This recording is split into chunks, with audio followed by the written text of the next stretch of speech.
The Torah tells us in Parshas Balak, Perek Chaf Tes Pasuk Yudalid, V'ata, and now Bilam it's in the middle of the story. Balak comes to Bilam and says, the Jewish people we have to get rid of, we have to destroy them, and he tries to give the curses, doesn't work out, so he gives them advice that they should get the Jewish God hates arayas, illicit relations, get the Jewish people to stumble in arayas, and unfortunately he was right, and 24,000 perished, and Pinchas came and saved the day. So the question is, what's Vata now? Like Bilam said, there's something about this moment now. The time is ripe where I could get them to be nichshol in arayas. So I could say, there's nothing new about this. It's one of the age-old professions and sins that people are involved with all the time. So what does it mean now? And what was so special? What was the chiddush of Bilam at this moment it had to happen? So the Gemara in Brachas tells us that Bilam kel zoam b'chol yom. The Bilam, we know, the Gemara in Brachas tells us God gets angry every day. How long? V'kama rega, very millisecond, very small amount. The Gemara goes through exactly how much is a rega. And Bilam was one of the people who were able to mechaven the Shah. He was able to know the exact moment. If he could give the exact moment, he would give the curse. At that moment when God is angry, he destroy Klal Yisrael. So God withstood his anger on those days because he wanted to avoid the curse. So parenthetically, Tosas in top of Zayin Amid Aleph writes, Vim Tomar Mahaya Yachol Lomar B'Shas Rega. What could Bilam have done in a moment? Like, what do you mean for 1 second? What kind of curse could he say in one moment? So Yesh Omar Kalem, this one word, destroy them, and God will know exactly what he wants. Or Inami Shmeacha Shayo Madchio, after you start the curse, Ba'oso Shah Hayamasik Afil La'achar Kain. That, and Toast is right, as long as you start the curse at that moment, you can finish even later. Interesting, the poskim were out an interesting halacha from this Tosfos. Whether it's just based on this Tosfos, it's based on other areas as well, but the foundation comes out of here that the Rama writes that if one should daven mincha before shkia, before sunset. So the question is, and that's what the poskim might, you should daven mincha before sunset. And really, ideally, you should finish mincha before sunset. What about if you could start and can't finish? So poskim might, based on this toast, this we see by midah prunios, the midah of cursing, that if as long as Bilam started in the right time, he could end later, how much more so in terms of tefillah. And therefore we see that as long as one started mincha before shkia, before plag, one can continue davening. And there are many halachas they talk about, by whether it's the Purim Suda, as long as you begin the Suda before shkia, you can finish it afterwards, based on this yisod of this Tosfos. So either way, it's 2 days in Tosfos about what could Bilam have said. Gavita said it's a one-worder, kind of like we have on the positive side, we have by Eliyahu Hanavi. Eliyahu Hanavi, tradition has he comes down for every circumcision, every bris milah, and he comes down to heal the child. So therefore, if he comes down, and that's the story, if he comes down to heal the child, he could come down as well and heal everyone else in the room. That's the famous story which of Shlomo Kuger. It was during Shabbos, Parshas Vayera. He was asked if there was a grandfather dying, and the someone was being born, someone was born, and they want to know if they could wait till later on in the day. Usually do the bris right away. Could we wait till the end of the day because we want to name our child after our father, grandfather? Of course, it's the minhag Ashkenaz, which doesn't name it after someone alive, else it wouldn't be an issue. So, but he said, don't worry about it. Your grandfather's going to get better. So sure enough, they did the bris. The grandfather got better, and everyone was going around saying, "What a miracle worker Rav Shlomo Kluger is." So Rav Shlomo Kluger got up in the drasha that Shabbos and said, "What are you talking miracle workers? I learned Rashi and Chumash. That's how I knew it. What Rashi and Chumash? Rashi and Parshas Vayera that says when the three angels came to visit Avram, so it says one came to heal Avram, one came to tell the news about Sarah, one came to destroy Sodom and Amorah. And it said, because why? Why do you need three angels? Because only a malach only can do shlichus achad. You only do one job. So but then the Rashi quotes the Medrash and said, what happened to the angel that healed Avram? He went to heal Lot. What happened to one angel not doing two jobs? And why didn't Lot get his own angel? Apparently, Lot wasn't worthy of an angel. So to come down and send an angel just for Lot, that he wasn't worthy. But once the angel was coming down to heal Avram, so once he's here, it's all part of the same shlichus, because if Avram would hear that Lot got killed, then he'd have a relapse. So, but therefore, what do we see? We see that even though you don't deserve your own angel, but once he comes down, he'll help you anyway. Same thing here. You have a tradition. Eliyahu Navi comes down to every bris. So once he comes down to heal the child, your grandfather's in the other room, he'll come and heal him as well. That's how I knew it. So either way,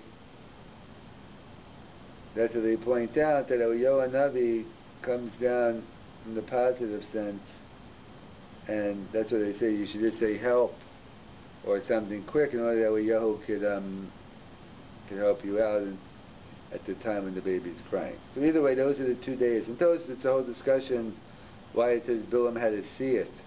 Why? Because it's not because he said Kaleim, or if he's sitting in his room, then Kaleim, no one knows what he's talking about. Others say Kaleim, he wanted to be more inclusive. He wanted to make sure you include everyone, in the power of Re'iyah, when you see the curse, will mean it more. So that's the Tosas over here in Bracha. So it says God gets angry every day. Is anger a good midah or a bad midah? Anger is a bad midah. So if anger is a bad midah, why should God get angry at all? He shouldn't get angry at all. But then we see that when God created the world, He created, you need a mishkal, you need a balance in life. And therefore, anything in life, Avas Chesed, without a check, without some yira, it could also bleed out of whack. Any good midah to take into the extreme could lead to devastating things. So for instance, the pasuk says in Acharei Mos, when we read about all the different arayas, all the different illicit relations, incest, and the Gemara Torah says, Chesedu, Gemara calls incest Chesedu. It's a tremendous chesed, act of loving kindness. Chesed, what do you mean chesed? So Rashi writes, Chesed, Cherpa. Well,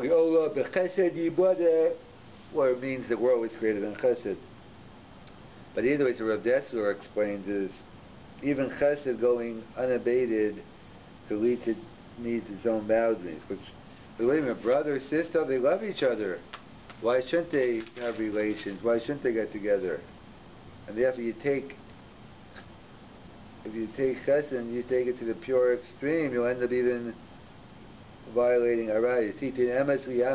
Avraham, that different avos had different midos. Yitzchak had gvura, and therefore Esav took a gvura with unrestrained, and therefore he ended up the way he did, a murderer. And Yishmael, he ended up with arayas, because unrestrained chesed leads to arayas. So that's the pshat. They say Vata, and now's the time to go and curse the Jews.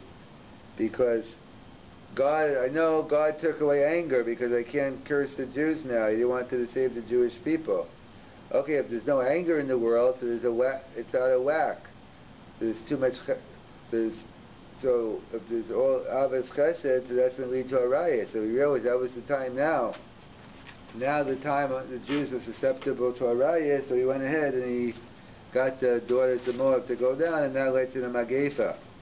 And Pinchas, who got angry, ironically, who went ahead and killed Zimri, he gets a Nobel Prize for Peace. He was given the Brisi Kunatom. He's the one who brought, so actually Pinchas, through doing an act of killing, he brought Shalom to the world. And that's the Pshat V'ata. Now that you see what's going on, so that's why specifically he was successful now. Why? Because we know Bilam is a great person. If Bilam is a great person, so how could it lead to all this terrible acts of arayas that he did? So even though Welcome Yisrael O Kamosha, Bilam was on the level of Moshe Rabbeinu, it was Midos Ros that did him in. He had terrible characteristic traits, as Yisrael Salant always used to say. It's much harder to change one bad midah than to go through Shas and to finish the Talmud. That's why Avram asked to find a wife from Haran, not Canaan. I halol ovdei avodah zara v'halol ovdei avodah zara. They're both idol worshippers. The answer is, in Haran they have good midos. They have good midos. That's more intrinsic, inherent. Hashkafa you can re-educate and teach someone to give them the proper hashkafa sachayim. So what caused Bilam? It was his haughtiness. The Mishnah writes, Ayin Ra. He had an evil eye. There's a whole discussion. He was about Bilam. He was blind in one eye. What does that mean? He was blind in one eye. So we have two eyes. There's two types of eyes, as the Bali Machshav explains. There's one eye because that is the Gadlus Adam.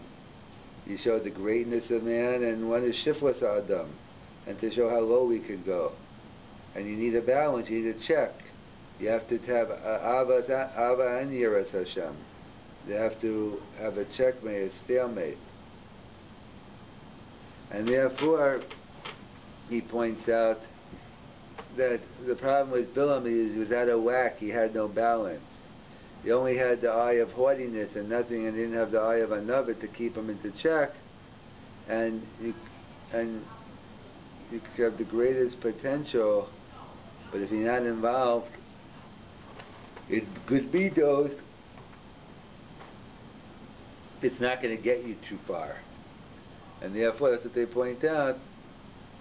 That was good, even though Bilam is as great as Moshe Rabbeinu, but that's what led him astray. And in fact, and that's the pshat, they also ask by Rashi, how come when Bilam said, I'm going to go, one time God said no, the other time he let him go. The Rashi writes, in Gro Lacha, that when he was going to take money, he said okay. Now, when he was doing it free, he wouldn't. What is it, pro bono? Like he cares about the parnasa of Bilam? Like why all of a sudden does he care? Now, okay, because Rav Schwab explains the koach of lishma, the power of doing things lishma for the sake of the cause. That someone, watch out, we see, if you're a mercenary, you have your price. But you see these suicide bombers who feel they have a higher cause, and they go ahead and do these things, then there's no stopping them. So, that's what he explains in terms of the Russia, the communists, they lost their lishma, spiritual utopia, everyone's equal, except they started putting money in the Cayman Islands, the Swiss bank accounts.